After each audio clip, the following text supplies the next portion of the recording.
Pop Squat, coming at you. We have something from Quannnic. I do not know who Quannnic is. I wonder if he's trying to say chronic, but in a weird accent. Quannnic. This was sent in by CJ. CJ, along with a bunch of other people, have sent in some money recently with some nice notes to say thank you for all the cool music and reactions, and to help me out because I no longer have a job as of last Friday. And I want to thank Joe, I want to thank Eli, I want to thank I can't control Jack, I want to thank Xavier, CJ, Evan, Tanner, Bryson, all of you very, very much. Polearm, I mentioned the other day. I really appreciate people kind of stepping up and doing me solid by sending some money, and even if that's just because it's a little bit more money than usual to react, or for me to react to a song, I appreciate that. Appreciate everybody who's joined the Patreon recently, and it's been a pretty good number. Like, I don't know exactly, but it's got to be at least 10 plus other people who have joined in the last couple of weeks, and I appreciate that. Let's get to the music. We've got Babytron coming to Seattle. He'll be at Numos this Thursday, July 6th of 2023. Go check them out. Tickets are $27 to $30. We also have these awesome people who are going to be at an emo rave thrown by Animal House Seattle, and you can find them on Instagram. You can find them here on Eventbrite. And tickets are $10 online, $15 at the door. The show is taking place July 29th at 6 o'clock. And I think it's going to be an awesome show. So go check it out. Now, let's listen to Quannnic. Found a little bit of information about him on Genius. And it says, Quannnic is a 17-year-old artist. I can't talk. Artist, songwriter, and producer from Florida. Go, leave me alone, stop biting me. He gets so nasty. He wants to go outside, but it's after midnight, so he's not going to do that. So let me reread that. Quannnic is a 17-year-old artist, songwriter, and producer from Florida. See how much easier it was when I know what the hell I'm doing? And we are going to listen to a song called Life Imitates Art. On Genius, this has had 71,000 views. The video here that we have has, let's see, he's got 12,500 subscribers. Why don't I see how many plays this has? So 1,300 comments, 30,000 thumbs up, 689,000 views, and this was released 2 months ago, I think. Yeah, it looks like it. So I am... No, that can't be right. Why does it say 689,000 views 2 months ago? Very curious, because this came out in 2021. Maybe this video just got posted? I have no idea. Let's check it out. I'll stop talking. Life Imitates Life. I think I said that wrong before. This is the official music video from Quannnic. Came out in 2021 on an album called Canopsia, which now I want to find out what the word Canopsia means. And this is considered rock, emo, shoegaze, and alternative rock. Interesting. Alright, let's check it out. 3 minutes, 23 seconds. Quannnic, Life Imitates Life, and thanks again to CJ. Very, very much, CJ. He's just really committed to making sure that our game has the most integrity and is as awesome as it can be. Guitar Mesa Boogie here. How about Red Octane presents Guitar Hero Mesa Boogie Company, provided by Harmonics Music Systems. Helen's our associate producer, and she does, I don't really know what she does, but it's gotta be really hard because she sighs a lot and yells, and it's kind of like the sort of teenager. Hey, what's up, Helen? I'm so you actually busy. I've got some schedule, the Twitter schedule, and also I need to get the art.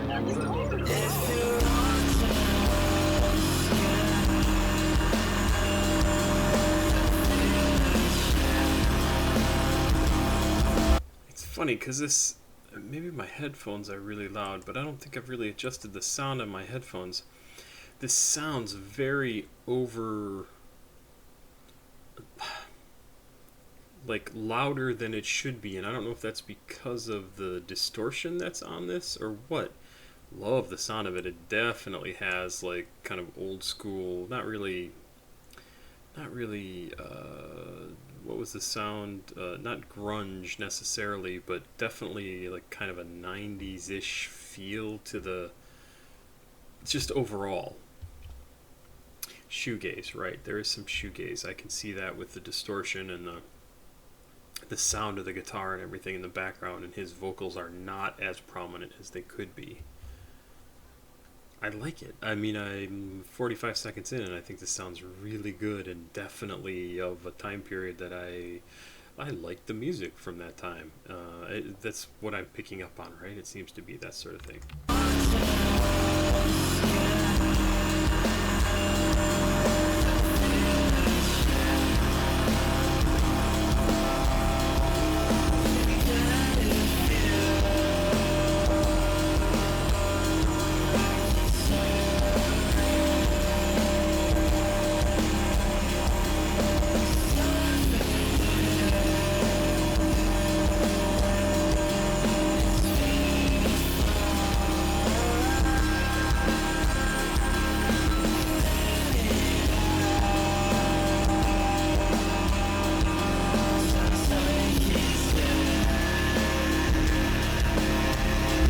I love how this whole first verse, chorus, whatever you want to say it, each line is like 3 or 4 words long, and yet the way he's singing, he just draws it out to this super long intro to the song, and it's very, very interesting because there's just not a lot of words there, and yet it fills so much space. Again, shoegaze, shoegaze, shoegaze, all the way. Like you're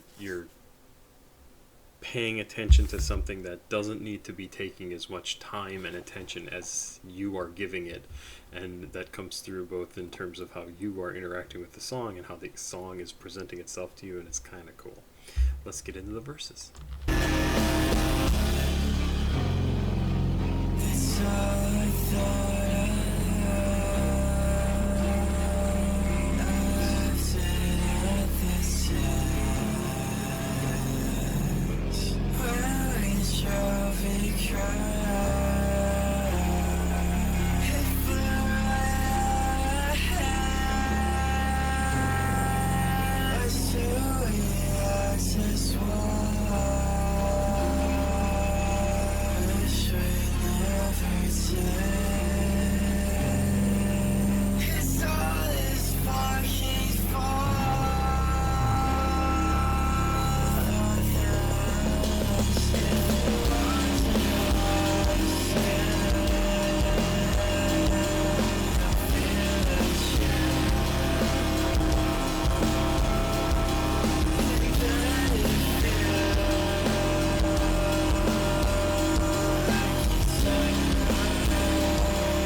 Yeah. I like that. Let's see what people say down below. This is something I feel I'd hear on MTV in 2005 with Paramore and Linkin Park. Oh yeah, I can see that. The nostalgia is incredible. Yeah, that totally makes sense. Whoever edited this, phenomenal job. This guy's 18 and already on this level of art. SmackDown. Quannic is undoubtedly one of my favorite music artists out right now. So yeah, people who are thinking, well, I would have said 90s, but they said 2000s, but I could definitely see the Linkin Park and I don't know, Paramore. But really good sound and stuff. And it's it's interesting to see sort of the stuff I get recommended on this channel, because it goes from like, started with rap and hip hop, absolutely, right? And then it spreads out to all these different things, and then I get like, oh, okay, here's like a little piece of shoegaze of something that sort of is related because it's maybe slightly emo-y, and I do about a bunch of emo rap, and now I'm into like alternative rock. It's just really interesting, like the stuff that I get sent now, because it all ends up being sort of interconnected in some way. And I could also see this now influencing people in rap and hip hop, right? Where they want to have this sort of sound going on in the background, but then work in some kind of beat or something to make it a little bit more of the style that they want to make. I'm just thinking, it's very, very interesting. Thank you once again, CJ, for sending this in. This was very cool. I would definitely listen to more Quannnic. It's not that era of music is not an era that I'm in love with, but I still like the songs and still enjoy it, and probably have some on my phone. But it's very cool to see it start coming back around, because he was probably raised by parents who liked whatever, Linkin Park and whoever else that was making music in the late 90s and early 2000s, and that's what he would hear around the house. And so that's sort of some of his influences, and maybe he got into it, maybe he didn't, but it still affected him, right? It's very good, very cool stuff. Thanks for sending this in, Pop Squat. Check it out. Please like, subscribe, share. Have yourself a good night, and I will be back tomorrow with some more music. Goodbye.